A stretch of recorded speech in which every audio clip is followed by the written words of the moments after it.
تو جی ہاں وہ صحابہ کے طریقے پر نہیں تھے, صحابہ کے عقیدے اور اعمال والے نہیں تھے, وہ صحابہ کے راستے سے ہٹے ہوئے تھے, سبیل المؤمنین سے ہٹے ہوئے تھے. وہ تمام علماء دیوبند جن کے عقیدے شرک یا کفر یا وحدت الوجود کے عقیدے ہوں اور قبروں سے فیض حاصل کرنے کا عقیدہ ہو, ہے ان کی کتابوں میں. کلیات امدادیہ جن کی کتاب ہے حاجی امداد اللہ تھانہ بھونی کی, جن کو مہاجر مکی کہا جاتا ہے, ان کی کتاب اٹھائیے آپ, صفحہ نمبر 16 کھولیے. اگر آپ عبد الصمد ہیں, آپ عبد الرحمن ہیں, آپ عبد الصمد کو, عبد الرحمن کو, عبد الکریم کو, عبد الحلیم کو, آمنہ کو, عائشہ کو, ایک سبق ہے وہاں پر. آپ اللہ بننا چاہتے ہیں تو اللہ بننے کا طریقہ سکھائے ہیں. دیوبندیوں کے بڑے عالم ہے, یہ پیر ہے دیوبندیت کے, حاجی امداد اللہ تھانہ بھونی, جو مہاجر مکی کے نام سے مشہور ہے. قاسم نانوتوی صاحب کے استاد ہے. قاسم نانوتوی صاحب کون؟ 1833 میں پیدا ہوئے, 1866 میں 1866 میں دارالعلوم دیوبند بنائے دیوبند شہر میں. وہ 1866 میں دارالعلوم دیوبند بنانے والے قاسم نانوتوی صاحب کے استاد ہے یہ حاجی امداد اللہ تھانہ بھونی. انہوں نے اللہ بننے کا طریقہ ان کی کلیات امدادیہ کے صفحہ نمبر 16 پر سکھائے ہیں کہ اللہ اللہ اللہ, جو مراقبہ کرنا ہے صوفیت کا, وہ ایسا کرو کہ اللہ اللہ جب کرتے رہیں گے تو اب اتنی سپیڈ ہو جائے گی اللہ اللہ, اب وہ ہو رہ جائے گا. تو ہو کے ذکر میں ذاکر ایسا منہمک ہو جائے کہ خود مذکور ان بریکٹس یعنی اللہ ہو جائے. استغفر اللہ, نعوذ باللہ. ذاکر یعنی ذکر کرنے والا, مذکور یعنی جس کا ذکر کیا جا رہا ہے.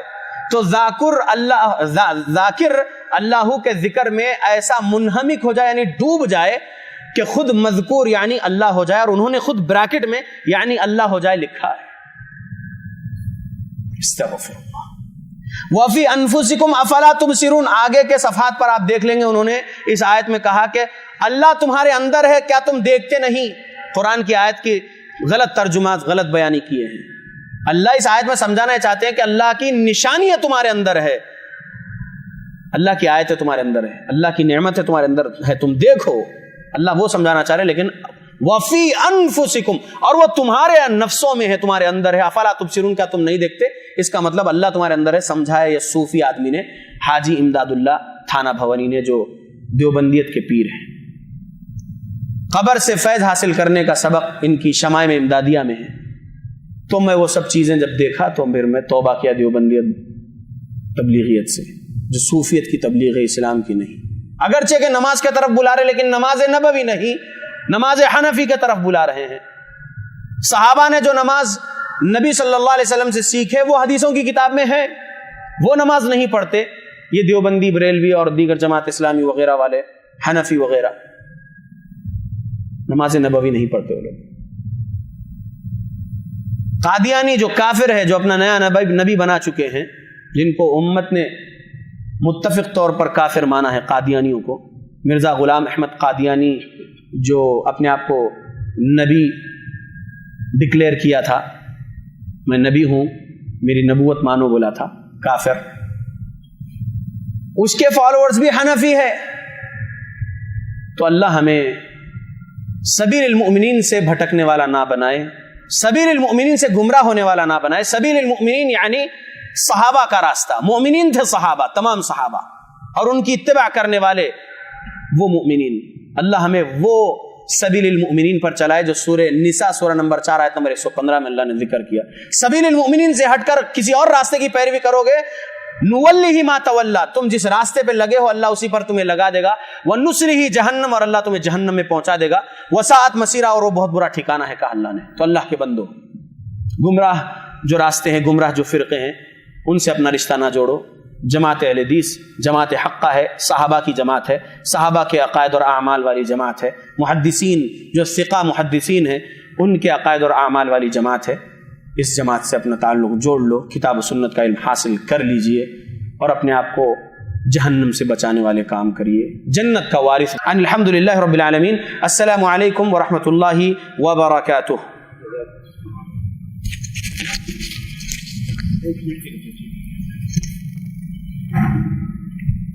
یہ تھے جناب فضیلت الشیخ فصیح الدین حیدرآبادی حفظہ اللہ تعالی، جو میں نے ان سے پہلے گزارش کی تھی.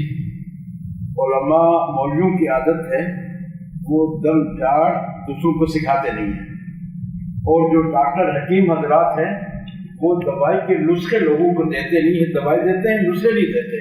لیکن آپ کو اس روٹین سے نکلنا ہوگا، وہ کام کریں جس سے لوگوں کا بھلا ہو. اللہ ان کو جزائے خیر دے، برکت دے. تو انہوں نے واقعی اس کو نبھایا، اللہ اس پر جزائے خیر دے. تو اللہ ان کی مساعی قبول فرمائے، حق کی توفیق دے اور اس پر ڈٹائی نصیب کرے. آخر میں ایک آپ لوگوں کے اطلاع کے لیے انشاءاللہ ایک کلاس کا اہتمام کیا گیا ہے، جس کے لیے آپ کے اس مسجد کے انتخاب ہوا ہے. کیونکہ ہر مسجد میں قرآن کی کلاسیں ہیں عشاء کے بعد، تو ہم ان میں خلل نہیں ڈالنا چاہتے، وہ کلاسیں مستمر رہیں. اور کیونکہ مغرب کے وقت آپ لوگ کھانے کا وقت ہے، تھکے مانتے پہنچتے ہیں، بھوک لگی ہوتی ہے، تو اس میں بھی ہم حائل نہیں ہونا چاہتے ہیں. اور زیادہ سے زیادہ لوگوں کے فائدے کا ہم سوچتے ہیں، کیونکہ جو بھی پروگرام کرتے ہیں آپ کے مفاد کے لیے کرتے ہیں. اس لیے اس کلاس کا اجراء جمعے کے جمعے ہوا کرے گا. 3 جمعے اس کا آغاز کل سے ہوگا، پھر دوسری کلاس اگلے جمعے کو، پھر تیسری اس کے بعد والے جمعے کو عشاء کے بعد اسی مسجد میں. اور جس ٹاپک پر بیان ہوگا وہ شیخ بن باز رحمۃ اللہ علیہ کی مختصر جامع شامل کتاب ہے، بہت مایا ناز پائے کی کتاب ہے، جو الدروس المہمہ لعامۃ الامہ، عام مسلمانوں کے لیے اہم ضروری اسباب.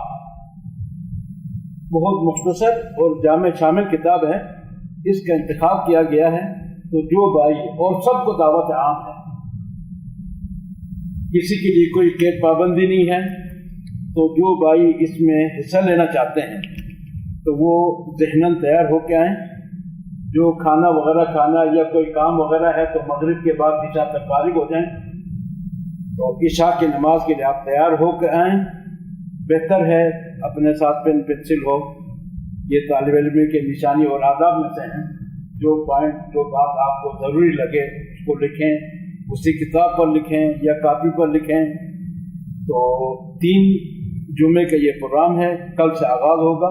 اللہ نے زندگی دی تو عشاء کے بعد 1 گھنٹے کا بیان ہوگا. کل جمعے سے آغاز، پھر اگلے جمعہ، پھر اس کے بعد ہوگا. تو اس میں جو پابندی سے آنے پر کوئی پابند نہیں ہے، دعوت سب کو ہے، لیکن جو آئیں گے وہ پابندی کریں. جو پابندی سے آئیں گے ان میں سرٹیفکیٹ بھی دیا جائے گا ان کو. اور پروگرام کے آخر میں انشاءاللہ انعامات سے بھی نوازے جائیں گے. انعامات کی جو روٹین ہے میرے آنے سے پہلے تک، وہ آپ کو استعمال کی ضرورت کی چیزیں دیا کرتے تھے کبھی جب ہوتا ہے تو.